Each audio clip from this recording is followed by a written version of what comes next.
मैं इस चैप्टर को बहुत समराइज तरीके से आपके सामने रखूंगा। क्वेश्चंस हो सके तो आज करेंगे, वरना अगली क्लास में इसके क्वेश्चंस निपटा के खत्म करेंगे। बट उससे पहले एक प्यारा सा कमेंट कर दो कि हमारा जो शेयर्स का चैप्टर है उसकी एडिशनल क्वेश्चन प्रैक्टिस आपको मैंने दी थी शेयर और डिबेंचर की दोनों मिला के, क्या वो सारी हो गई है? हाँ जी मेरे सीए फाउंडेशन बच्चों, very very good morning, good evening, good afternoon. आज हमारा डे 11 जीएनजी चल रही है धड़ाकेदार मेरे बच्चों, और आज हमारा टॉपिक है रिडेम्पशन ऑफ प्रेफरेंस शेयर। जी हाँ मेरे बच्चों, आज हम इस टॉपिक को खत्म करने वाले हैं।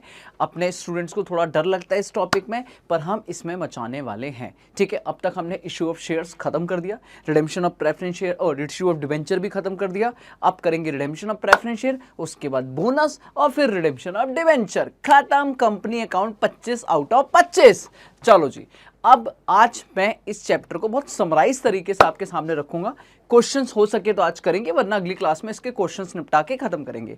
बट उससे पहले एक प्यारा सा कमेंट कर दो कि हमारा जो शेयर्स का चैप्टर है उसकी एडिशनल क्वेश्चन प्रैक्टिस आपको मैंने दी थी शेयर और डिबेंचर की दोनों मिला के, क्या वो सारी हो गई है? और बढ़िया से क्वेश्चन हो रहे हैं। और बेटा लाइक करके शेयर करो इसको जल्दी से जल्दी, ताकि मैक्सिमम बच्चों तक पहुंचे। बाकी शुरू करते हैं आज का टॉपिक, लेट्स बिगिन।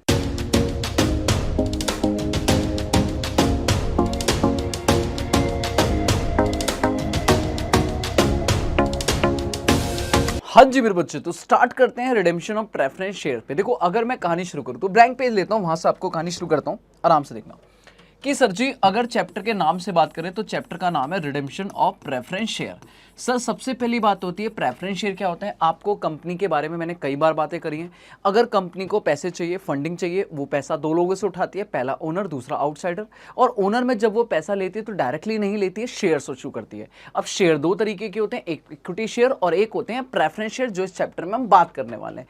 कंपनी के मेन ओनर नहीं होते, कंपनी के सेकेंडरी ओनर होते हैं प्रेफरेंस शेयर। बट एक बात पक्की है मेरे बाबू, एक बात जानदार है कि ये कंपनी के भले ही सेकेंडरी ओनर हो, भले ही इनके पास वोटिंग पावर नहीं है, पर इन्हें मिलती है प्रेफरेंस दो चीजों में। बेटा ट्रू एंड फॉल्स के लिए इंपॉर्टेंट है।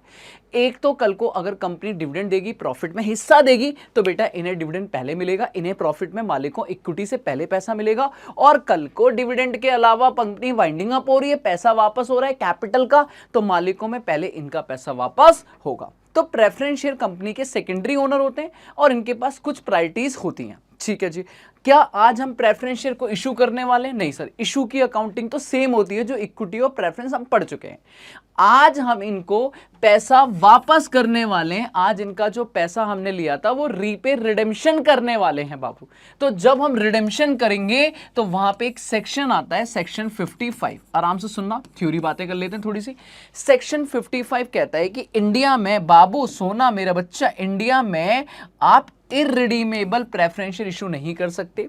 मतलब इंडिया में जो रिडीमेबल प्रेफरेंस शेयर है वही अलाउ है, इररिडीमेबल अलाउ नहीं है।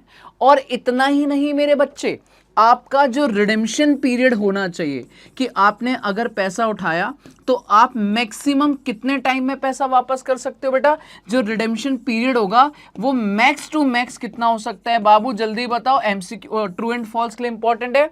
20 ईयर्स मेरे बच्चे, कितना? 20 ईयर्स, मतलब 20 साल से ज्यादा कि प्रेफरेंस शेयर में इशू नहीं कर सकता। आज पैसा उठाया है तो मैं प्रेफरेंस शेयर को आज नहीं तो कल, मतलब 5 साल चलेगा, 10 साल दौड़ेगा, 15 साल चलेगा, 20 साल भी चलेगा, लेकिन 21 साल नहीं चलेगा। विद इन 20 ईयर उनका पैसा वापस करना पड़ेगा। पर मेरा बच्चा कहता है सर हमने कुछ सुना है। क्या सुना है बाबू?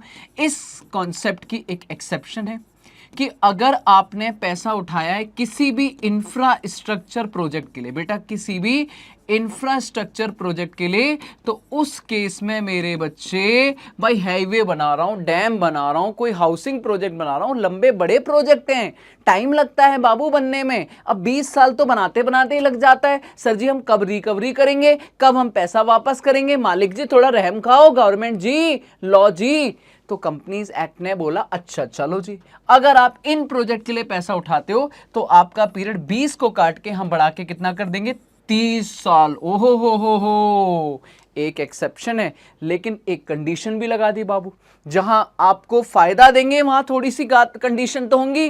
कंडीशन ये है कि आपको 21st ईयर से बेटा कम से कम, ऐसा नहीं है कि 20 के बाद सीधा 10 साल बढ़ा दिए, नहीं सर, थोड़ा थोड़ा वापस कर दो। एटलीस्ट 10% ऑफ फेस वैल्यू, बेटा कम से कम 10% ऑफ फेस वैल्यू ये आपको रिडीम करना पड़ेगा 21st ईयर ऑनवर्ड। ठीक है जी, this is all about section 55 theory. दोबारा बताओ, ट्रू एंड फॉल्स के लिए इंपॉर्टेंट है कि सर जी रिडेम्पशन करने के लिए प्रेफरेंस शेयर का सेक्शन 55 आता है। 55 कहता है इंडिया में इररिडीमेबल मतलब वो पैसा जिनको लेने के बाद कोई मैंडेटरी नहीं है पैसा वापस करना, जब कंपनी वाइंडिंग अप होगी तब देखेंगे, ऐसे प्रेफरेंस शेयर इशू नहीं कर सकते हो।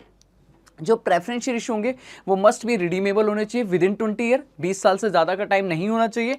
बट एक एक्सेप्शन है, इंफ्रास्ट्रक्चर प्रोजेक्ट्स के केस में ये पीरियड 20 से बढ़ा के 30 साल कर दिया जाएगा, लेकिन एक कंडीशन लगाई जाएगी कि 21वें साल से आपको एटलीस्ट 10% तो पैसा वापस करना पड़ेगा। बहुत बढ़िया, मजा आ गया बाबू, मजा क्लियर है। सर रिडेम्पशन कैसे कर सकते हैं सर, रिडेम्पशन का प्राइस क्या रहेगा, एक और बात कर लेते हैं। सेक्शन 55 कहता है कि इसका प्राइस जो रहेगा बेटा वो या तो एट पार पैसा वापस कर सकते हो, 100 रुपए का प्रेफरेंस शेयर 100 में वापस, बाबू जैसे डिवेंचर करते थे हम, 100 का 100, 100 का 100, 100 का 100, या फिर एट प्रीमियम कि भैया ठीक है 100 का प्रेफरेंस शेयर है, 100 में ना वापस करके हम 120 में करेंगे।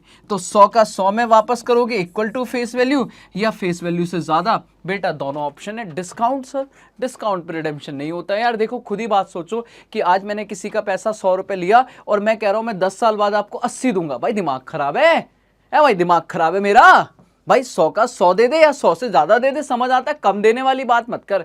तो रिडेम्पशन नॉर्मली लॉजिकली पार और प्रीमियम पे ही होता है। ये तो हो गया इसका बेसिक पार्ट, थ्योरी हो गया, थोड़ी बहुत बेसिक होगी। लेकिन अब करते हैं बेटा इस चैप्टर का तांडव, आन बान शान, सोर्सेस। सर जब भी रिडेम्पशन करते हैं तो एज पर सेक्शन 55 भाई रिडेम्पशन करने के हमें 2 सोर्स दिए हुए हैं। बेटा इसका लॉजिक तो मैं अब नहीं कर पाऊंगा, रीजन यही है कि लॉजिक मैं मेन क्लास में करता हूं और ऑलमोस्ट 30 to 35 मिनट सिर्फ इस बात को समझाने में लगाता हूं कि वाई 2 ऑप्शन। हम नॉर्मल रिडेम्पशन भी तो कर सकते हैं, प्रेफरेंस शेयर लो और पैसा वापस करो, हो गया काम खत्म। भाई preference share capital account debit to cash to bank खत्म। नहीं सर, ऐसे नहीं हो सकता है। क्यों? बहुत लॉजिक है, बहुत अच्छी कहानी है सर जी कि भैया डिवेंचर जो हैं, जो क्रेडिटर्स हैं, वो चाहते हैं कि भैया उनके पहले कंपनी का पैसा मालिकों को ना पे कर दे। तो कंपनीज एक्ट ने, इन शॉर्ट कंपनीज एक्ट ने आपको 2 ऑप्शन दिए बाबू। कितने ऑप्शन दिए? 2। सेक्शन 55 के हिसाब से एज पर अमेंडमेंट सर आपके पास 2 ऑप्शन है, या तो आप नए शेयर इशू करो बेटा, या तो आप न्यू शेयर इशू करो। और न्यू शेयर जब आप इशू करोगे, चाहे भले ही इक्विटी करो या प्रेफरेंस करो, फर्क नहीं पड़ता, मालिकों से पैसा लेके मालिकों का पैसा वापस, नए शेयर इशू करके पुराने शेयर्स का पैसा वापस चलेगा। कंपनी का पैसा नहीं यूज होना चाहिए, आउटसाइडर की पेमेंट से पहले मालिक पैसा नहीं निकालेंगे। तो भैया मालिकों का पैसा मालिक यूज। तो पॉइंट ये कि जब कंपनी प्रेफरेंस शेयर्स को रिडीम करना चाहती है तो पहला ऑप्शन का सेक्शन 55 ने दिया कि भाई नए शेयर इशू करो और उससे जो भी पैसा आएगा आप उस पैसे को फुल्ली यूज कर सकते हो टू पे प्रेफरेंस शेयर। ठीक है जी, बढ़िया है जी, बहुत बढ़िया जी, बात करेंगे आराम से, क्लियर है। दूसरा ऑप्शन है कि अगर आपको नए शेयर इशू नहीं करने, भाई ऑलरेडी आपकी कंपनी में मालिक हैं, सफिशिएंट मालिक हैं ऑलरेडी, सर जी मालिक, हम तो मालिक कम करना चाहते हैं, आप कह रहे हो और मालिक बढ़ा लो, ये क्या बात हुई? तो सर उस केस में मेरा बच्चा दूसरा ऑप्शन क्या है बेटा? दूसरा ऑप्शन क्या है सर? दूसरा ऑप्शन ये है कि सर हम अपने पास जो फ्री रिजर्व पड़े हैं which is available for dividend, distributable profit, मालिक का डिविडेंड का पैसा, ओ भाई मालिकों के, इक्विटी मालिकों के डिविडेंड का पैसा जो एक्यूमुलेटेड पड़ा हुआ है जनरल रिजर्व में, पीएनएल के बैलेंस में, डिविडेंड इक्वलाइजेशन रिजर्व में, यही 3 फ्री है बाबू, यही 3 फ्री है, नाम लिखवा भी दूंगा मैं, जनरल रिजर्व, पीएनएल का क्रेडिट बैलेंस और डिविडेंड इक्वलाइजेशन रिजर्व। अगर ये पड़ा हुआ है तो फ्यूचर में इसे डिविडेंड के लिए यूज किया जा सकता है। वो कहता है बाबू ये पैसा आज यूज करो और ये रिजर्व उठा के एक सीआरआर में डाल दो, मतलब इस पैसे को ब्लॉक कर दो, और इस पैसे को ब्लॉक करने का मतलब है reserve account debit to CRR, reserve खत्म, और जो इसके नाम का पैसा है उससे प्रेफरेंस शेयर को रिडीम कर दो, खत्म। दिस इज 2 ऑप्शन, या तो नए शेयर से जो पैसा आएगा वो पैसा पूरा यूज करो, bank account debit to equity share capital, और फिर preference share capital account debit to bank, तो बैंक का पैसा वहां से आया यहां गया, खत्म। कंपनी के बैंक में कोई चेंज नहीं आया। या फिर अगर कंपनी का preference share account debit to bank कराए तो टू बैंक वो वाला पैसा जो फ्यूचर में reserve account debit to bank हो सकता था, डिविडेंड का पैसा खत्म, तो रिजर्व को आज ही खत्म कर दिया तो बेटा बैंक फ्री हो गया और वो बैंक का पैसा हमने अपने प्रेफरेंस शेयर्स को रिडीम करने में यूज कर लिया। दैट इज दो ऑप्शन, या तो मालिक का नया पैसा ले लो या मालिक की कमाई का पैसा निकाल लो, पर मालिक का ही पैसा लगाना भाई, कंपनी का और अदर पैसा मत लेना क्योंकि आउटसाइडर परेशान हो जाएंगे। अब सर इसकी अकाउंटिंग कैसे करनी है, इसको कैसे ट्रीट करना है, आराम समझना। मैं आपको पूरा चैप्टर एक चार्ट में समराइज कर दूं, बेटा मजा आएगा। मैं ये इस चैप्टर में आपको एक बात बिलीव कर दूं, एक बात प्रॉपर क्लियर कर दूं कि ये चैप्टर आपको एक बार डिटेल में करना पड़ेगा। आप चाहे मेरे साथ आरंभ सीरीज में कर सकते हो या आपने जहां भी अपनी क्लासेस कवर करी है वहां पे करोगे, एक बार डिटेल में जरूर पढ़ना, क्योंकि कहीं ना कहीं मैं चार्ट में समराइज करूंगा, मैं पूरी कोशिश करूंगा, पूरी शिद्दत से कराऊंगा कि सब क्लियर हो जाए। बट फिर भी कहीं ना कहीं एक बार इस चैप्टर को, नया है, थोड़ा ट्रिकी है, तो थोड़ा सा डिटेल वर्जन चाहिए होता है। ठीक है, आओ देखो, जब भी हम रिडेम्पशन ऑफ प्रेफरेंस शेयर की बात करेंगे, पूरा चैप्टर खत्म करने वाला हूं बेटा, आराम सुनना। फिर सीधा क्वेश्चन, तो हम कहते हैं हमारे सामने दो तरीके से क्वेश्चन आएंगे, या तो question case situation, situation number 1, situation 1। Situation 1 क्या है मेरे बच्चे, कि अगर आपको इफ न्यू शेयर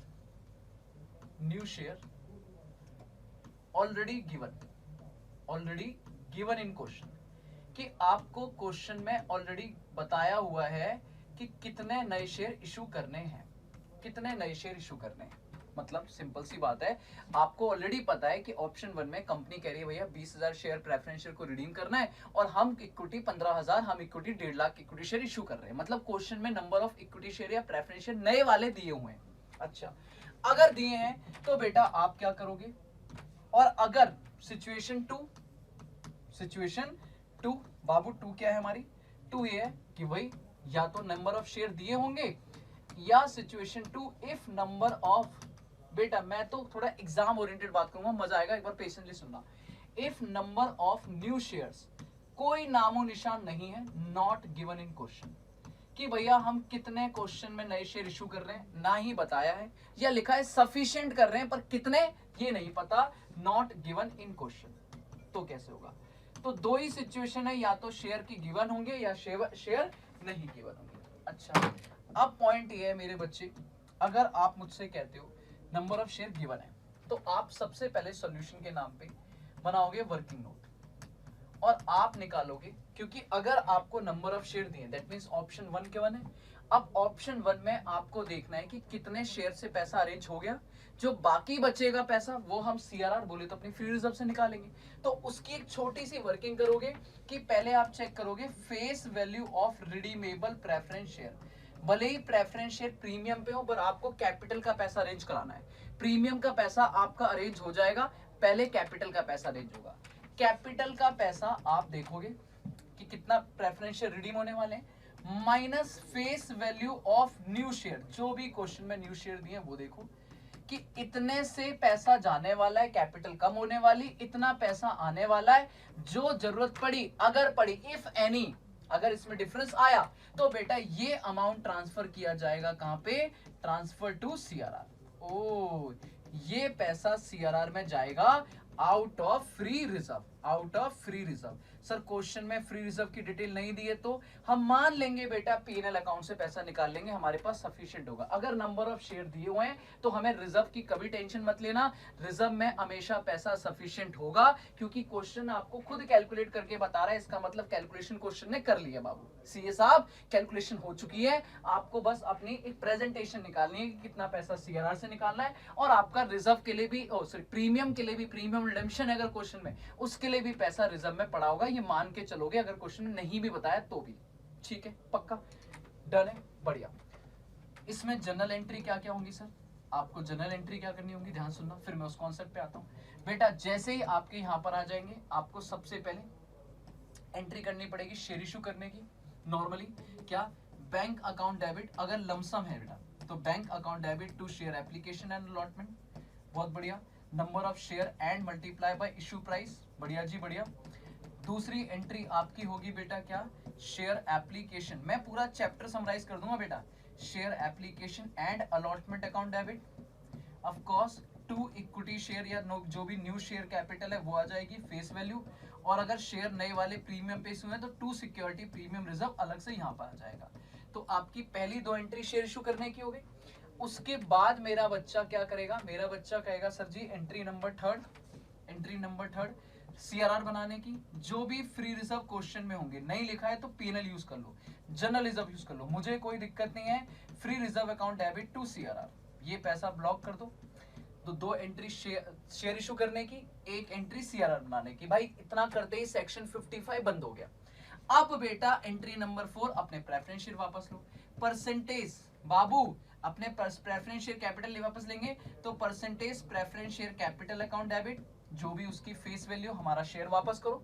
साथ में जो प्रीमियम है बेटा, ये प्रीमियम हमें एक्स्ट्रा देना है, कंपनी के लिए नुकसान है, ये भी डेबिट करो। जो भी प्रीमियम और रिडेम्पशन है टू प्रेफरेंस शेयर होल्डर की, ये पैसा हमें देना है प्रेफरेंस शेयर होल्डर को। और फिर उठा के बेटा प्रेफरेंस शेयर होल्डर को पेमेंट मारो, preference share holder account debit to bank, preference share holder account debit to bank account, बेटा खत्म। और लास्ट एंट्री बेटा, लास्ट एंट्री बाबू सोना मेरा बच्चा, लास्ट एंट्री एंट्री नंबर 6, इस प्रीमियम को राइट ऑफ करने के लिए आप सिक्योरिटी प्रीमियम रिजर्व को यूज कर सकते हो। बट हमारे सीए फाउंडेशन कोर्स में सेक्शन 133 कहता है, और जो एप्लीकेबल होता है कि आपको सिक्योरिटी प्रीमियम रिजर्व यूज नहीं करा है अगर आपके ऊपर एएस एप्लीकेबल है।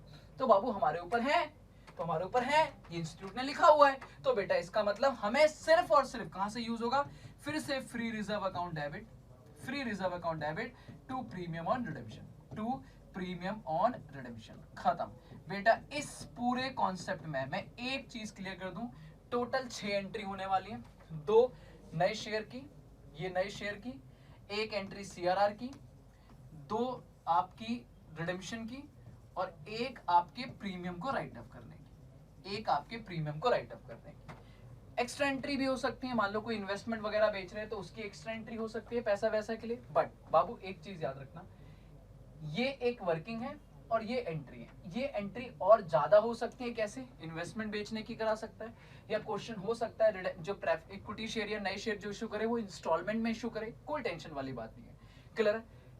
पर बेसिक एंट्री है। और इस वाले कॉन्सेप्ट में आप हमेशा एक अजम्पशन ले लोगे, मैं बार बार बोल रहा हूं, एक अजम्पशन लोगे। अजम्पशन क्या, कि आपके पास फ्री रिजर्व सफिशिएंट है। अगर क्वेश्चन में नहीं भी है तो आप मानोगे कि फ्री रिजर्व में आपके पास सफिशिएंट पैसा है भैया सीआरआर बनाने का, बोलो हाँ है ना, और प्रीमियम को राइट ऑफ करने के लिए, दोनों के लिए आपके पास फ्री रिजर्व में सफिशिएंट पैसा है। इवन क्वेश्चन ना भी बोले तो, अगर शेयर दिए हुए हैं तो ये कॉन्सेप्ट तो यहीं खत्म। सर व्हाट अबाउट अगर सर जी, ओ सर जी, अगर नंबर ऑफ शेयर नहीं दिए तो फिर यहां पे 2 कॉन्सेप्ट बनेंगे, यहां पे फिर 2 कॉन्सेप्ट बनेंगे। क्या, कि sir only reserve given, only reserve given not bank balance. आपको क्वेश्चन में बैंक बैलेंस नहीं दिया है, सिर्फ रिजर्व बताए हैं। इसका मतलब है हम मान के चलेंगे कि जो हमारे पास रिजर्व है वो बैंक में सफिशिएंटली पड़े हुए हैं। तो फिर क्या करोगे, फिर आप वर्किंग नोट बनाओगे बेटा, फिर वर्किंग नोट बनाओगे। लेकिन इस बार किसके लिए वर्किंग नोट बनाओगे, इस बार आप रिजर्व की मदद से ये निकालोगे नए शेयर कितने इशू करने। That means face value of redeemable preference share. बढ़िया सर, पहले भी कर रहे थे पर पहले सीधा शेयर माइनस कर रहे थे, अब माइनस करेंगे फ्री रिजर्व अवेलेबल। जो भी फ्री रिजर्व हमें क्वेश्चन में दिए हुए हैं उन सबको यूज करो। लेकिन याद रखना इसमें आफ्टर डिडक्टिंग, क्या माइनस करने के बाद, क्योंकि अब सफिशिएंट नहीं मानोगे, अब कैलकुलेट करना पड़ेगा।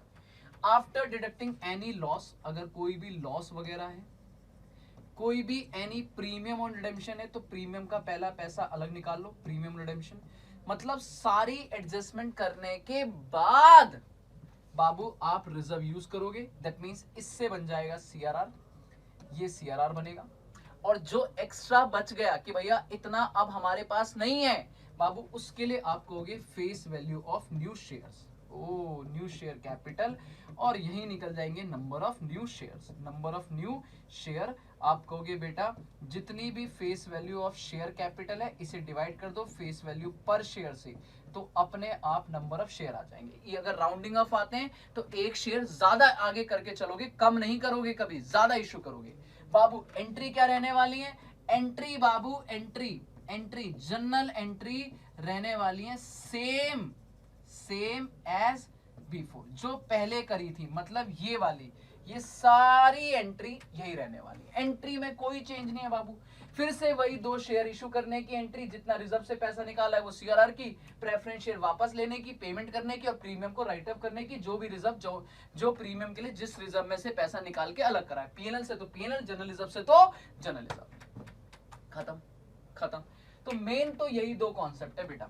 कॉन्सेप्ट या तो नंबर ऑफ शेयर दिए होंगे या नंबर ऑफ शेयर नहीं दिए होंगे। लास्ट कॉन्सेप्ट ये है कि कुछ क्वेश्चन ऐसे हैं, एक ही ये क्वेश्चन है बाबू, 1 या 2 क्वेश्चन है जिसमें आपको कहता है कि sir ji reserve and bank balance दोनों गिवन है क्वेश्चन में, bank balance both given. Generally ये बैलेंस शीट गिवन होती है, जनरली बैलेंस शीट गिवन होती है, और इसमें आप चेक करते हो कि आपका रिजर्व जो है वो ज्यादा है या बैंक ज्यादा है, या ऐसे बोलूं कि कमी किस में है, रिजर्व में कमी है, बैंक में कमी है। अगर रिजर्व कम है, बैंक सफिशिएंट है, तो बेटा यही वाला कॉन्सेप्ट लग जाएगा, क्योंकि हम यहां भी ये मान के चलते हैं कि जितने रिजर्व हो बैंक में अवेलेबल हैं।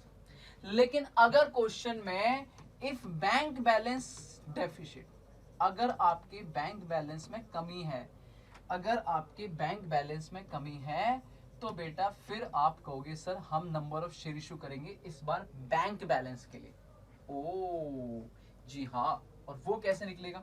फिर से वर्किंग बेटा, वर्किंग नोट 1, आप कहोगे रिडीमेबल वैल्यू, इस बार फेस वैल्यू नहीं, redeemable value of preference share, कि कितना पैसा चाहिए, this is total balance required, total bank balance required, कि इतना पैसा चाहिए, बहुत बढ़िया, minus bank balance available after all adjustment. बेटा अगर कोई इन्वेस्टमेंट वगैरह बेचना है, कोई मिनिमम बैलेंस मेंटेन करना है, सारी एडजस्टमेंट करने के बाद आपके पास क्या बचा आफ्टर एडजस्टमेंट, क्या बैंक बैलेंस बचा, और जितने की कमी है बेटा डेफिशिट, जितने की कमी है आप उतने अमाउंट के लिए, मेरे बच्चे उतने अमाउंट के लिए जो भी कमी है, हाँ भाई जो भी कमी है बाबू, जो भी कमी है डेफिशिट जितनी पड़ रही है आपको, उतने के लिए आप नंबर ऑफ शेयर इशू कर दोगे, नंबर ऑफ शेयर इशू कर दोगे कि भाई जो कमी पड़ रही है, हाँ भाई जो कमी पड़ रही है, जो भी कमी पड़ रही है, आप नंबर ऑफ शेयर इशू करोगे कि deficit amount divided by face value पर शेयर। ठीक है, यहाँ इशू प्राइस नहीं ले सकते हैं क्योंकि भैया आपका प्रीमियम का पैसा यूज नहीं हो सकता है, प्रीमियम सिक्योरिटी प्रीमियम का पैसा यूज नहीं हो सकता है कहाँ पे, प्रीमियम और रिडेम्पशन के लिए या प्रेफरेंस शेयर के रिडेम्पशन के लिए ओवरऑल। तो आपको फेस वैल्यू से डिवाइड करो, अगेन नंबर ऑफ शेयर आ जाएंगे, फ्रैक्शन में आएंगे तो बेटा एक शेयर आगे ज्यादा इशू करके चलेंगे। और बाबू एक बार आपका यहाँ पर आ गया नंबर ऑफ शेयर, एक बार नंबर ऑफ शेयर आ गया, देन आप यहीं पर एक और वर्किंग बनाओगे। आप कहोगे सर एक और वर्किंग बनाएंगे, यहाँ पे सर यहाँ 2 वर्किंग बनेंगी, जी हाँ। अब working note number 2 CRR calculate करोगे, दिस इज कॉन्सेप्ट नंबर 1 बन गया कि भैया face value of redeemable preference share, कितने प्रेफरेंस शेयर, हाँ भाई कितने प्रेफरेंस शेयर कम हो रहे हैं, minus face value of new share, face value of new share जो आपने ऊपर वाले में निकाले, और जो पड़ेगा वो आपका सीआरआर, कि ये पैसा रिजर्व में से आएगा, ये पैसा रिजर्व में से आएगा। बात समझ आ रही है? फिर उसके बाद जनरल एंट्री से, जनरल एंट्री सेम बेटा सेम, मतलब जनरल एंट्री तो तीनों कॉन्सेप्ट में सेम है, बस this is all about chapter. बाबू इससे ज्यादा इजीएस्ट तरीके से पूरा रिडेम्पशन में नहीं समझा सकता, हमने दिस इज फुल पूरा रिडेम्पशन एक बार एक चार्ट में समराइज कर दिया। मैं फाइनली रिव्यू करता हूं बेटा, प्रेफरेंस शेयर में या तो शेयर दिए होंगे या शेयर नहीं दिए होंगे। अगर शेयर दिए तो बेटा इजी जिंदगी बाबू, इजी पीजी, इजी पीजी, कि नंबर ऑफ शेयर जो दिए हैं कितने कम हो रहे हैं कितने बढ़ रहे हैं, डिफरेंस बचा सीआरआर में और एंट्री ठोक दो, खत्म। सर जी अगर नंबर ऑफ शेयर नहीं दिए तो आप ये देखो बैंक बैलेंस दिया है या नहीं दिया है। अगर नहीं दिया है तो रिजर्व पे फोकस करो, कितना रिजर्व यूज कर सकते हैं सीआरआर के लिए, जो बचा उसके शेयर इशू करो और बात खत्म। लेकिन अगर बैंक बैलेंस दिया है और बैंक बैलेंस अगर सफिशिएंट है तो कोई दिक्कत नहीं है, तो फिर से ये रिजर्व वाला कॉन्सेप्ट। लेकिन अगर सफिशिएंट नहीं है तो बेटा ये देखो टोटल कितना चाहिए माइनस कितना अवेलेबल है, जो डेफिसिट पड़ी उसके लिए शेयर इशू कर दो और बाकी काम नॉर्मल, बाकी काम नॉर्मल। पक्की बात है। कुछ बातें एक्स्ट्रा बेटा, कुछ बातें आपको एडिशनल याद रखनी पड़ेंगी, है ना। कुछ बातें मैं यहां पे लिखूंगा जो आपको एडिशनली याद रखनी पड़ेंगी। एडिशनल बातें जो इस चैप्टर की याद आएगी, एडिशनल पॉइंट्स जो आपको याद रखने पड़ेंगे। सबसे पहला पॉइंट बेटा, अगर कभी क्वेश्चन में बाबू मेरे बच्चा मेरा सोना, अगर क्वेश्चन में partly paid up preference share है, partly paid up preference share है, तो बेटा रिडेम्पशन करने से पहले इन्हें फुल्ली पेड अप बनाओ, मेक फुल्ली पेड अप। आपके क्वेश्चन में अगर कभी भी partly paid up preference share है तो सेक्शन 55 कहता है आप रिडेम्पशन नहीं कर सकते हो, आपको उन्हें फुल्ली पेड अप बनाना पड़ेगा। अब फुल्ली पेड अप के लिए क्या करना पड़ेगा, जान देनी पड़ेगी क्या, नहीं मेरे बच्चे दो फाइनल कॉल की एंट्री माननी पड़ेगी, जो आप अपने शेयर वाले चैप्टर में पढ़ के आए थे। बोलो क्या, preference share final call account debit, preference share final call account debit to preference share capital, ठीक है, पहली एंट्री। और दूसरा आप मान के चलोगे पैसा आ गया bank account debit to preference share final call account. तो ये दो एंट्री आपको पहले बाकी सारी एंट्री से करनी पड़ेगी, ड्यू और रिसीव की, कि बाबू ये जो आपने 6 एंट्री पढ़ी है इन 6 से पहले आपको उन्हें फुल्ली पेड अप बनाने की एंट्री करनी पड़ेगी, ठीक है। ये हो गई पहली बात। बात नंबर सेकंड ये कि अगर कभी आपने न्यू शेयर इशू करे, सर कोई फर्क नहीं पड़ता चाहे वो पब्लिक शेयर हो चाहे वो राइट शेयर हो। कई बार क्वेश्चन कहता है राइट शेयर इशू कर रहे हैं, बच्चा डर जाता है। बाबू राइट शेयर का मतलब है कि आप एग्जिस्टिंग इक्विटी वालों को ही शेयर इशू कर रहे हो, क्या फर्क पड़ रहा है, बस थोड़ा सस्ते में होता है पर अपने को फर्क नहीं पड़ता। कंपनी के लिए वो भैया मार्केट में 140 का जाता है, आपको 130 का देता है, मुझे तो 130 की एंट्री करनी है, 10 रुपए की फेस वैल्यू 120 का प्रीमियम, बात खत्म। लेकिन अगर ये शेयर आपने इशू करा है इंस्टॉलमेंट में लमसम में करा है, कोई दिक्कत नहीं है, पूरी फेस वैल्यू उठाओ सीधा माइनस कर दो। लेकिन अगर आपने इंस्टॉलमेंट में किया है तो जब आप ये वाला वर्किंग नोट बनाओगे तो आप यहां लिखते हो ना face value of redeemable preference share minus face value of new share.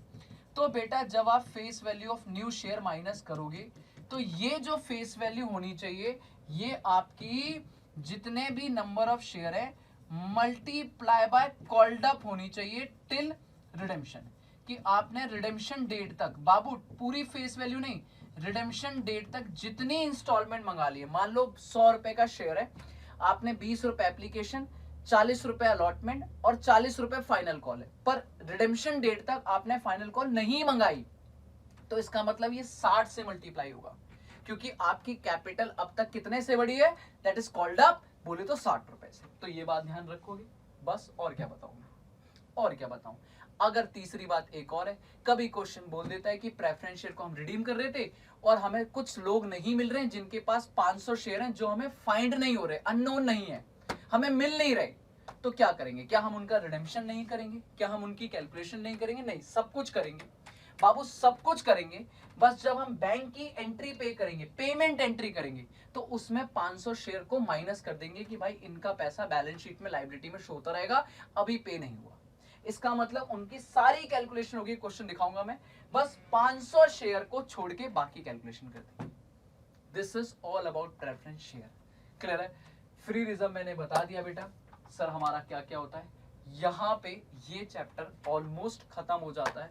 अब मैं इन पर क्वेश्चन प्रैक्टिस कराऊंगा अगले सेशन में, आज यहीं ओवर करेंगे, इससे ज्यादा नहीं करेंगे आज, ठीक है। तो आज हम यहीं पर सेशन ओवर करेंगे। आप प्लीज एक बार इस चार्ट को, मैं ऑफ कोर्स अभी आपके सामने ये रख देता हूँ, ठीक है, ये लो, थोड़ा सा मैंने छोटा कर दिया, आप इसकी प्लीज फोटो ले लो, स्क्रीनशॉट ले लो और इसको कहीं एक पेपर में अच्छे से बना लो, ठीक है। फिर आप स्टडी मैट के मेरे साथ कल क्वेश्चन देखना, कुछ मैं क्वेश्चन कराऊंगा और स्टडी मैट के क्वेश्चन की प्रैक्टिस करना।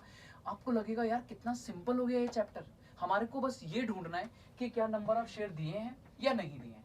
अगर दिए हैं तो ये कॉन्सेप्ट, नहीं दिए हैं या क्वेश्चन ने बोला सफिशिएंट है, कुछ भी है, नंबर ऑफ शेयर नहीं है, तो बेटा ये देखो बैंक बैलेंस है या नहीं है, अगर है सफिशिएंट है इग्नोर मारो, नहीं है तो फिर ये वाला कॉन्सेप्ट वरना ये वाला कॉन्सेप्ट। पहले वर्किंग नोट बनाओ और वर्किंग नोट में या तो सीआरआर निकलेगा या नंबर ऑफ शेयर निकालेंगे, क्योंकि दो ही सोर्स हैं। या तो हमें से एक सोर्स नए शेयर वाला दे देगा या रिजर्व वाला देगा, एक देगा दूसरा निकालेंगे और उसके बाद एंट्री घुमा देंगे पार्ट कट। एक्स्ट्रा पॉइंट्स ये हो सकते हैं कि अगर पार्टली पेड अप है तो पहले फुल्ली पेड अप बना दो, अगर इंस्टॉलमेंट में इशू हो रहा है तो अपने को कॉल्ड अप वैल्यू तक उठाना है, बाकी काम खत्म। ठीक है जी, तो मिलते हैं नेक्स्ट वीडियो में। आज के लिए इतना ही। एक लाइक कर दो, प्यारा सा कमेंट कर दो कि सर जी ऑल क्लियर है। बाकी रिडेम्पशन ऑफ प्रेफरेंस शेयर के कल बोले तो अगले लेक्चर में सेम टाइम सेम जगह बाबू खत्म करेंगे इसका chapter. Thank you so much, follow DC line और लाइक कर दो प्यारा सा। बाय।